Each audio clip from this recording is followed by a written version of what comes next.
Hey everyone, welcome back. I know that you have never seen me wear heels, and granted, I stopped wearing heels back in 2018, but for this tutorial, I busted out my one pair of heels that I still have so I can show you some of the most important technical principles when you're dancing in heels.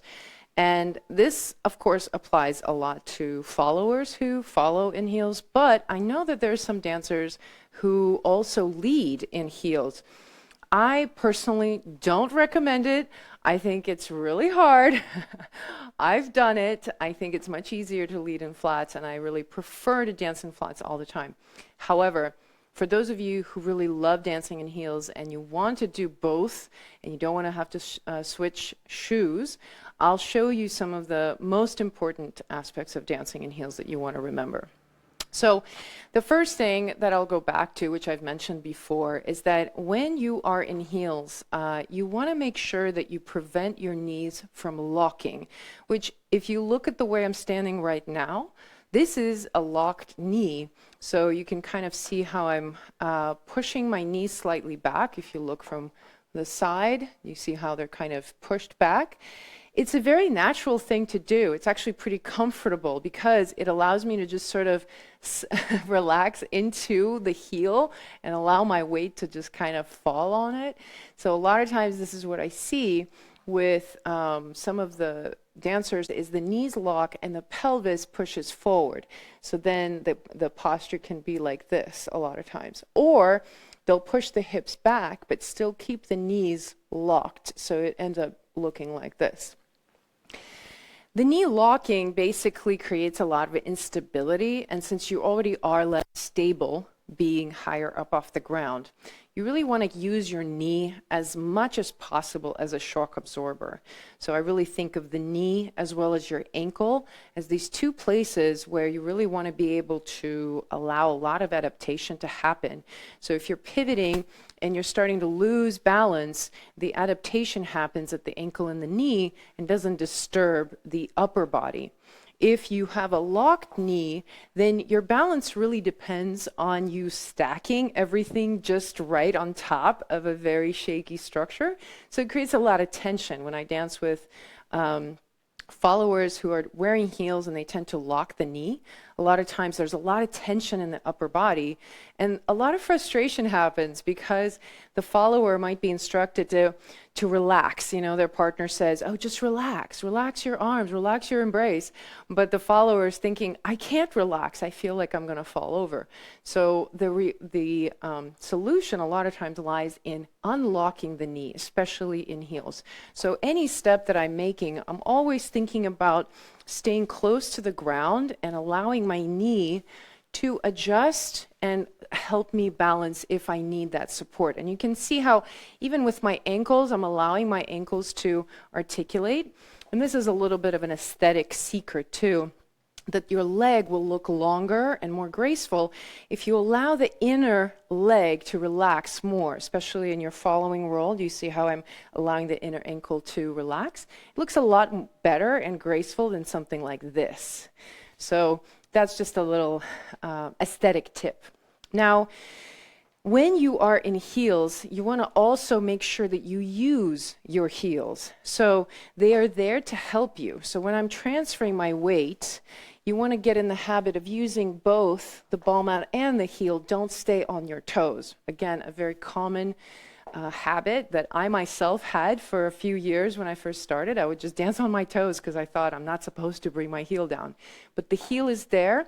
So for example, if I'm pushing off the ground and I'm going to the side, I'm going to use both my ball mat and my heel into the ground. So I'm really using the heel as a support. So if I'm doing something like molinete, I'm thinking about crawling along the ground and really using the support of the heel as I'm transferring. You see how I am, even though I'm high on the heels, my strategy is to actually go lower so that I'm more stable. I recover some of that instability that the heel is kind of creating in my body. Now, the other thing you want to think about is that because your foot is basically fixed in a certain position, you already will be limiting the amount of movement in the foot that you might have naturally, right? You don't have the heel to bring to the ground. It's off the ground already. So it becomes even more important for you to fully move through the foot as much as possible. So when I'm walking and I'm pushing off the ground, I want to push all the way through my foot so that I'm moving my foot all the way through its full range of motion, always trying to mobilize along the line of your toes and get that whole area moving. So it's constantly moving from contracting to relaxing and creating that balance. That will help your feet last longer. Lastly, for followers, when you're going forward, try as best as you can to walk with the heel. Because again, a lot of times there's this habit to walk and reach with the toe, which actually changes the size of your step a lot of times. So if you're walking with the heel, it will give you a more true place of balance. So right now, I'm not looking down at the floor, but when I land, I know I'm going to be balanced because I'm going with the heel. And my heel is aligned straight out of my hip. But if I go with my toe, then I'm actually going a little bit further, and it creates that difference in the geometry that I talked about in a previous tutorial. Now, lastly, okay. So as a follower, you now know kind of what the strategy is. Keep your knees bent, keep your hips soft, everything sort of down a little bit so that you're more balanced, move through the whole foot. But when you shift to leading, what becomes really important is you learn to ground even more. As a leader, you have to become a solid base. And this is what I feel is a challenge for dancers who decide to lead in heels. You're automatically less grounded. So you have to do a little bit more to ground yourself. And in this case, it's going to be about bending your knees more and really becoming a little bit more of a monolith and using the ground.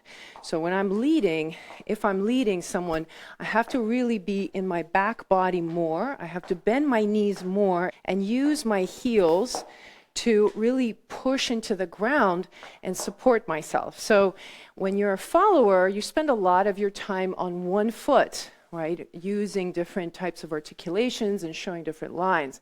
But once you're leading, you can use both of your feet. And it's kind of easy for us to lead like we follow.